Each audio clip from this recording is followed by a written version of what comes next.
One day after Ontario's PC government tabled its first budget, the province's colleges and universities are sounding an alarm over planned changes to their funding. They say the changes will punish the very people the government says it intends to help, the students. Right now, less than 2% of funding for the province's institutions is tied to performance outcomes. The PC government intends to raise that eventually to 60%. According to the group representing university faculty, quote, this government irresponsibility suggests that a system that encourages competition between universities will make Ontario a national leader. In reality, the statement goes on to say, performance-based university funding will create a system of winners and losers, putting education quality at risk for everyone. So, how is the government responding to those fears, and how does it plan to measure a school's performance? Marilee Fullerton is Ontario's Minister of Training, Colleges and University. She joins me now here in studio. Hi, Minister. Nice to see you. Good afternoon. Thank you for coming in. I appreciate it. Your portfolio really jumped out of the budget for a lot of people yesterday. And one of the big reasons is because eventually, the budget provides for about 60% of funding for post-secondary education, will be tied to performance outcomes. What does that mean? So there's something called strategic mandate agreements, or SMAs. This is the third variation of those, and it's a way to fund institutions that provides, as they are called, strategic mandate agreements, a strategy for how that funding will flow. So we're really looking at how we improve the training and the education so that it matches better to what employers and industry is needing. So really creating that workforce of today and tomorrow, aligning with outcomes. So what are outcomes? Like, can you provide some examples? Because there's a lot of people who are afraid this means, for example, if a university is teaching social sciences that don't lead to direct jobs, there's going to be a funding cut there. What does it actually mean? What it really means is previously the SMA2 had 38 metrics. We're reducing the burden down to 10. So institutions won't have that regulatory burden. We're reducing it to 10 and allowing some of those metrics to be institution specific. And also phasing this in over a period of years, starting at 25%. So you mentioned 60. It's jumping from about 1.5 to 25. Yes, yes. That's a big jump. It is, but this will be incremental, even in terms of the metrics. And the metrics, each metric will also have the option of the institutions to grade that. So some of the metrics they can... Like give it a certain weight? Yes, that's exactly it, a weighting. So this will allow institutions to really compete against themselves. To demonstrate improved performance. They won't be competing against each other? That is not the idea. Why not? Well, the concept is that each institution has already developed strengths and areas where it feels that it's got a strong program in a particular area. We don't want to dismantle that. We want to enhance that and say, okay, what are you already doing well? How can you do better? And allowing the institutions freedom within their own funding control to weight those metrics. Is it gonna be tied in layman's terms to, for example, how many jobs come out of it? And if so, I mean, that's what's being speculated. And if so, how do you track that? Well, again, some of those are already being tracked, but we have... But they're only tied to 1% of the funding. That's the difference, right? Yes, yes. But again, this is graduated. It'll be gradual over a span of years. And also the institutions will have the ability to influence and have control over how much they weight. So graduates, number of graduates, for instance, research for institutions like universities, it'll be related to commercialization, what they can do in those regards. What does commercialization mean? Well, you know, if the research is the research? Yeah, I mean, it's jobs? already being done in some ways. How the research can be evolve to creating commercial viability. What is commercial viability, though? Because there's going to be a discussion, obviously, about how your government perceives it versus how somebody with a different ideology would perceive it. Well, I mean, those are measurables and metrics that we will be included in those outcome metrics, and another gauge for progress. The NDP, the leader of the NDP yesterday said, if colleges, and this is how she interpreted what you put forth, if colleges and universities don't teach what your government wants them to teach, you'll cut their funding. Is that accurate? Absolutely not true. Why not? Absolutely not true, because obviously we need a balance. We need a balance of programs. And some programs will be of interest to a particular student, and that has value. And the institutions are already going to have strengths. And we think that that's something that needs to be built upon. If an institution, though, for example, focuses on the social sciences, where it's hard to say, for example, with me, I got a poli-sci degree. I don't know if a job certainly didn't come right out of that. Yes. Years later, I realized how useful it is. If a university focuses on that kind of area of study, does that mean that it will receive less funding if it under this sort of calculation? No. No, I think it will be up to that institution to understand the metrics, those 10 metrics, and understand how they can maximize their funding and support their own strengths that they've already established. Well, let's say, for instance, you have your program in Northern Ontario, and you're really good at providing nursing, and your strength is in nursing and providing those jobs. We would expect that that institution would still focus in that area. Or if you're very good at, as you mentioned, political science, and you can demonstrate that as an institution, you are supporting those students in accessing jobs and providing the employers with that level of workforce, then that has value. But it will be very unique. Each institution has the ability to use their strengths to maximize that. It sounds like it'd be very hard to track. That's the one thing that jumps out at me. You know, will the universities be responsible for that? Will the government? Is there really sort of an arbitrary way that you can judge all that? Those, as I said, we're building on SMA2 with SMA3, so this is the third version. And those metrics, many of those metrics are already in place. And we're making it easier for the institutions by having fewer metrics, so down from 38 to 10. The stakes are just so much higher. And I take your point, but the stakes, if 60% of your funding is tied to those, it's a bit of a different game. Well, I would suggest that this is gradual and going to allow the institutions to play on their strengths and use their strengths. We want to maximize what they're good at doing. Because as though there might be different programs at different institutions, there's also a variety and uniqueness to all the institutions. And we believe that there's value in that. Will funding be tied to free speech policies? As the information comes out, but I don't believe that is the case. So at this point, there's no intent to judge a university's free speech policy and tie any sort of funding to it? We brought in the free speech policy much earlier, and that's been dealt with.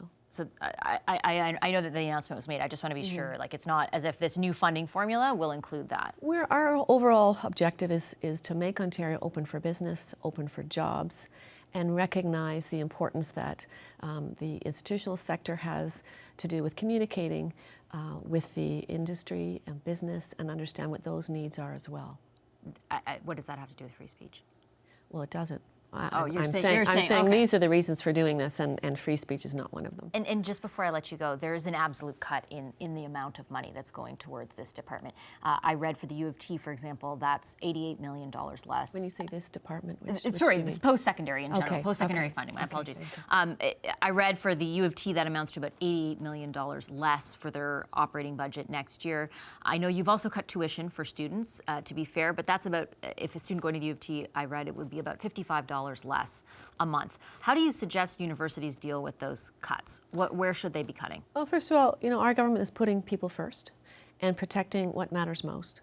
And so if we look at the post-secondary education reforms that we did with the historic 10% reduction in tuition, that was to give students relief.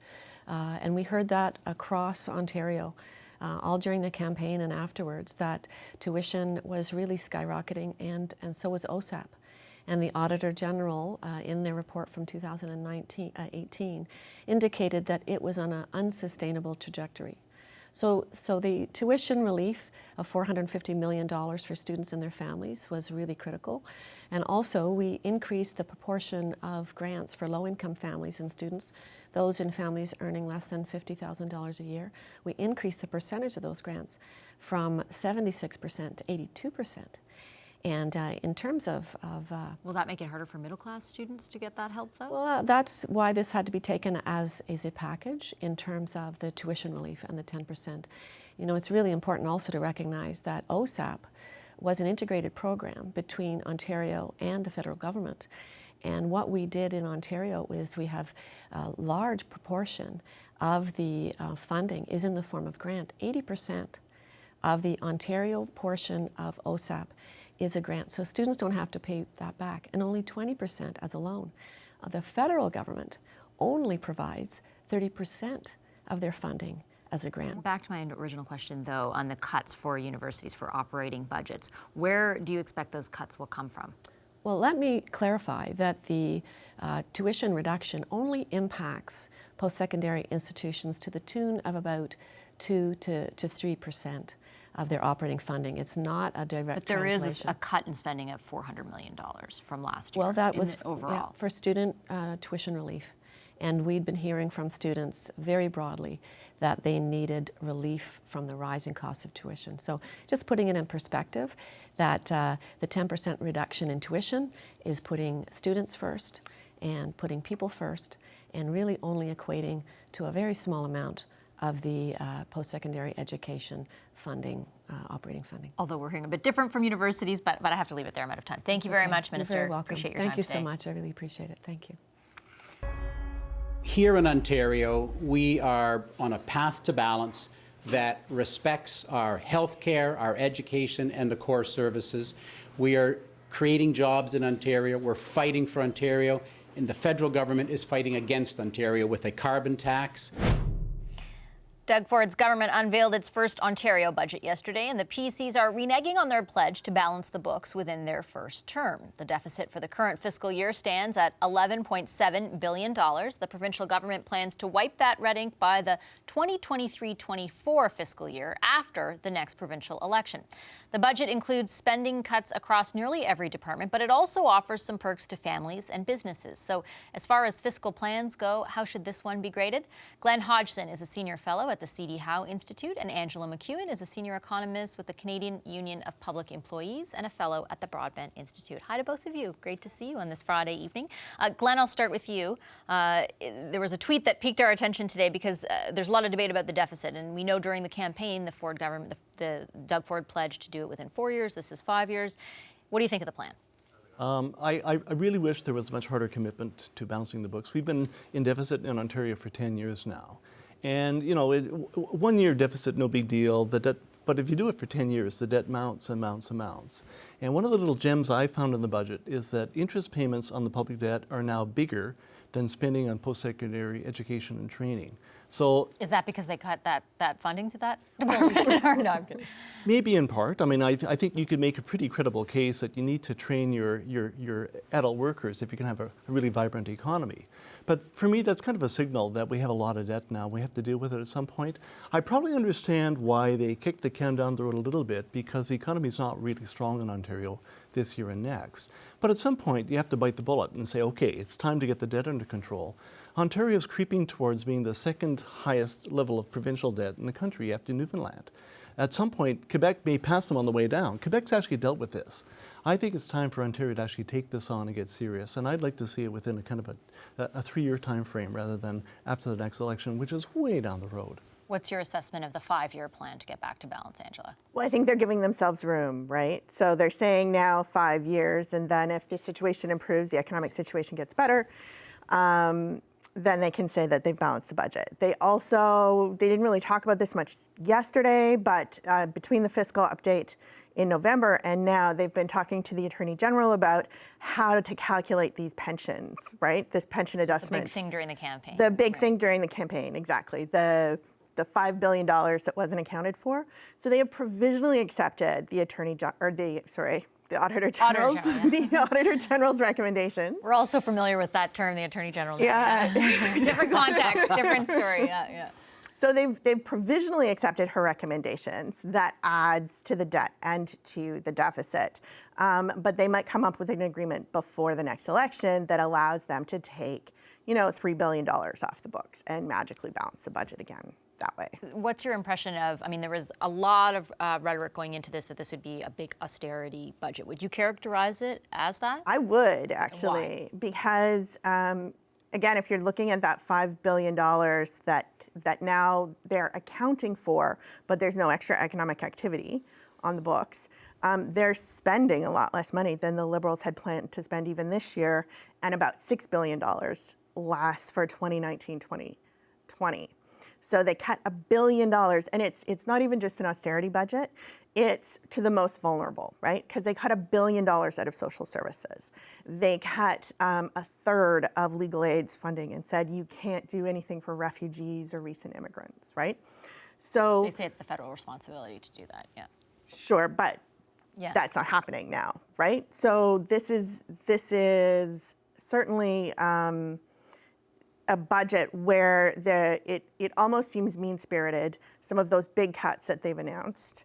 There's going to be less funding for student loans for people to go to university. There's going to be an increase in tuition. So now universities are going to, or a decrease in tuition. Yeah.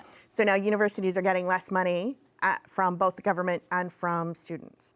So they tried to kind of get away with saying that they were increasing healthcare a little bit and they were increasing education a little bit, and so it wasn't an austerity budget. But if you look at what they needed to do to keep up with inflation and population growth, they needed to increase program spending by 3.5%, and they increased it by less than 1% over the next 3 years. So that's a real cut. That's a real per capita cut in education and healthcare, let alone the other ones that are getting actual cuts. Glenn, right? do you agree with that assessment? Well, I guess I would use a different word to describe their budget. I'd probably call it confused or contradictory. I mean, things are all zipping off in different directions. And I start with the fundamentals. So do you have the right growth assumption? Do you have a kind of a fiscal plan? We've already talked about the fact that they're at least 2 years longer in terms of balancing the books than I would like. And then I started looking for things that were good for the Ontario economy. And I came across, for example, the cut to spending in post-secondary, which frankly makes no economic sense for the long term. Why not? Well, if anything, we have to kind of recapitalize, improve the human capital, people's skills and knowledge in the province. If we're going to be a knowledge-based economy in Ontario, you need the most knowledgeable workforce possible. Well, you're not going to get there by spending less on post-secondary and training. So for me, that was a big X. That was a big fail. There are things I like. I consulted with colleagues at CD Howe, and there was some sort of positive commentary around the child credit that Ontario has designed as a way to help women get into the workforce, which I think is also necessary for the long term. But I had really had trouble putting all the pieces together and coming up with kind of a coherent storyline. Interesting. Angela, on those daycare spaces, what the government is proposing is a tax rebate, and then also a promise to open up 30,000 new, 30,000 new spaces over the next 5 years. What's your assessment of that plan? Well, I didn't see where the money was coming from. They said $1 billion for childcare spaces, but couldn't see where the money was coming for that and how that would be rolled out. There were not a lot of details. So I'd have to see what the details are. It looks like it might actually be within the education envelope, so that means there's cuts elsewhere. So that would be problematic. In terms of the tax rebate, where they've set the level is such that it doesn't cover, there is no single municipality in Ontario where that is enough to pay for the median cost of childcare. So it's not going to be enough to help people who can't afford it now pay for it up front. And so what academics are saying in other places where this type of thing has happened, what you see is a growth in low quality spaces where there aren't, and we've combined it with deregulation in the childcare sector as well. Which they announced not too long ago. Which they announced not too long ago. So I think that what we'll see is a real growth in private, low quality, not as safe, which is worrisome considering that the Liberals had done this whole kind of review based on children dying in childcare centers, actually, right? What about from a corporate perspective, Glenn? There was a promise in the campaign again to cut the corporate tax rate. That wasn't in this budget, and instead they very much echoed what we saw from the fiscal update in the fall from the federal government and more targeted measures aimed at stimulating business investment. What do you think of that? Well, I'll go back to what I said about the federal budget. I did the commentary for CD Howe on that. And I think those sort of things are necessary. The issue is whether they're sufficient. So anything we can do in the near term to try and catalyze private investment, for example, firms actually unlocking their balance sheets and investing in plant, in skill development, all those sorts of things, I think that's a short-term good. Whether it's enough to actually sort of change the curve in terms of private investment, I really wonder about. We have a real issue in this country about private investment. It's been falling or flat for probably 7 years now. In fact, arguably our capital stock, on which we actually produce things, is smaller today than it was 5 or 7 years ago. And maybe a cut to the corporate income tax rate is one way to address that. Certainly doing things in the near term to try and encourage private investment is good. But I think we've probably reached a point where we have to stand back and think about the entire tax system and whether we have the right tax system to get the sort of positive outcomes we want in our economy. So it's a down payment. Angela wants to jump but in. it's probably enough, really enough to Not enough to make a big difference. to move the dial. Okay. Angela wants to jump in. Well, what moves the dial is demand, right? That's why investment has been low, is because the economy has been weak. Demand hasn't been there. We're also looking at a shifting composition of the industrial sector, right? So we're investing in different things, and when you're investing in machinery and equipment now, it's not necessarily creating jobs. It's not necessarily making sense and getting kind of the impact that you want to get out of a government subsidy to corporations to invest.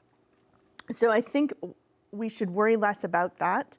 What we've seen when at the federal level they cut the corporate tax rate, that's just a windfall to profitable corporations, and it doesn't actually help people who need to help investing now. So if that's what we want to do, that's a really bad way to go about it. And in terms of multipliers, it's got the lowest bang for the buck, right? So it's not a very So were you happy when they didn't cut it provincially? Yeah, I mean, I do think that the targeted cut is a much smarter way to go. If you are trying to encourage investment in capital, that's better than a rate cut, absolutely. But we should have seen rates rise on corporations. We should have seen loopholes. I'd have a hard time believing this gains. government would. Well, they wouldn't, but that's what increase. Ontario needs. If you want to get back to balance, you need to increase taxes. Ontario already has the lowest per capita program spending in the country, and so if we're going to be cutting that in real terms from now on, it's not a spending problem, it's a revenue problem. So if you don't address that revenue problem, you're not going to be able to invest in the things that will grow the economy down the road. I'm unfortunately out of time, but I feel like I could ask a lot more questions. So we'll have to check back in, because my feeling is also that the effects of this budget will be felt in the coming weeks and months. So thank you very much to Glenn Hodgson of the C.D. Howe Institute and Angela McEwen of QB. Thank you.